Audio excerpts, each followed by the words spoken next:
It is a heavy day for the nation, and we really need to talk about what just happened in Borno State. If you are just joining us, please make sure you hit that like button and subscribe to the channel right now. Your support helps us keep bringing you these important updates that everyone needs to hear. The news that is currently shaking everywhere involves a very bold and tragic attack by Boko Haram terrorists on a military base in Borno.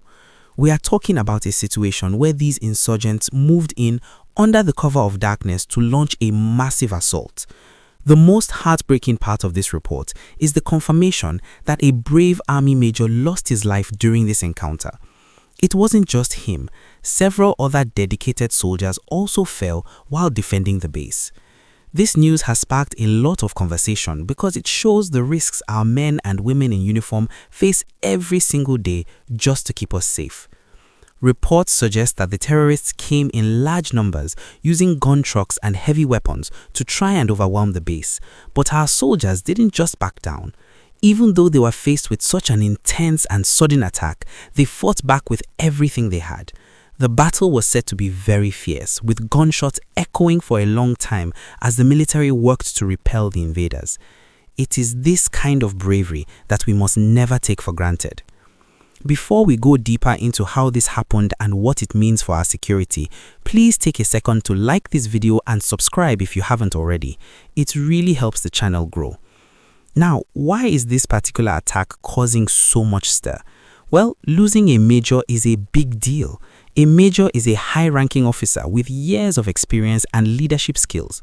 To lose someone of that caliber in a single attack is a major blow to the tactical strength of the unit in that area. People are asking questions. How did the terrorists get close enough to launch such a big attack? Were there intelligence reports that could have prevented this? These are the things Nigerians are talking about on social media and in the news. Despite the loss, we have to give it up for the troops who stayed back to finish the job. The military was able to eventually push the terrorists back, and many of the insurgents were neutralized during the counterattack. It shows that our military still has the fire and the power to take on these groups, but it also reminds us that the war against insurgency in the northeast is far from over.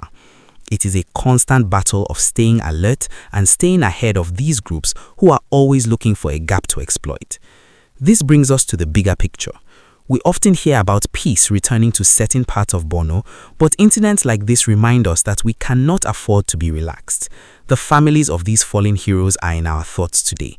These are people who left their homes and loved ones to stay in the bush and protect the borders of this country. It's a huge sacrifice. I want to know what you think about this. Do you feel the government needs to change its strategy in the northeast? What more can be done to protect our soldiers so they don't fall victim to these kinds of surprise attacks? Please share your thoughts in the comments below. I'll be reading them to see your perspective on this story. And once again, if you find this update helpful, please like the video and subscribe so you don't miss the next part of this story. The official report from the military headquarters of Operation Hadin Kai has added even more weight to this story. They confirmed that this wasn't just a single attack, it was a coordinated move against 3 different forward operating bases in Mayanti, Gajiram, and Gajiram. It seems the insurgents are trying to test the strength of our defenses across the state. While the troops at the other bases were able to hold their ground without any casualties, the situation at Mayanti was much more intense. This is where the major, a man identified by sources as a dedicated leader, stood his ground. Imagine the scene. It's late at night, and suddenly the base is under fire from anti-aircraft guns and rocket launchers. Despite the chaos, our soldiers didn't scatter.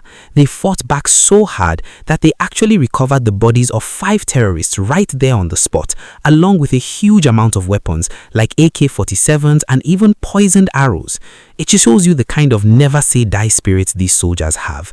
If you find their bravery inspiring, please show some love by liking this video and hitting that subscribe button. We need to keep sharing these stories so the world knows the price of our peace. Now, there is a technical side to this gist that is quite surprising. The military recovered a armed drone at one of the locations. Yes, you heard that right, a drone. This means these groups are no longer just hiding in the bushes with old rifles. They are trying to use modern technology to monitor and attack our troops. This is a big wake-up call for everyone. It means our military needs even better technology, better surveillance, more advanced drones, and superior intelligence to stay 2 steps ahead. The loss of the major and his colleagues is a huge sacrifice, but the military says these failed assaults actually show that the terrorists are becoming desperate. Because the army has been putting so much pressure on their hideouts and cutting off their food and ammo supplies, they are now lashing out at military bases just to survive. It's a sign that the Operation Hadin Kai is working, but it's coming at a very high cost. As we wrap up this part of the gist, I want us to take a moment to really think about the families left behind. Behind every headline about a major or a soldier is a father, a son, or a husband who won't be coming home. We must continue to support our military not just with words, but by staying alert and reporting any suspicious activity in our communities. Security is a collective job. Before I continue with the update on what the government is saying about this and the new security measures being put in place, please make sure you are subscribed. We are building a community here where we discuss the real issues affecting Nigeria.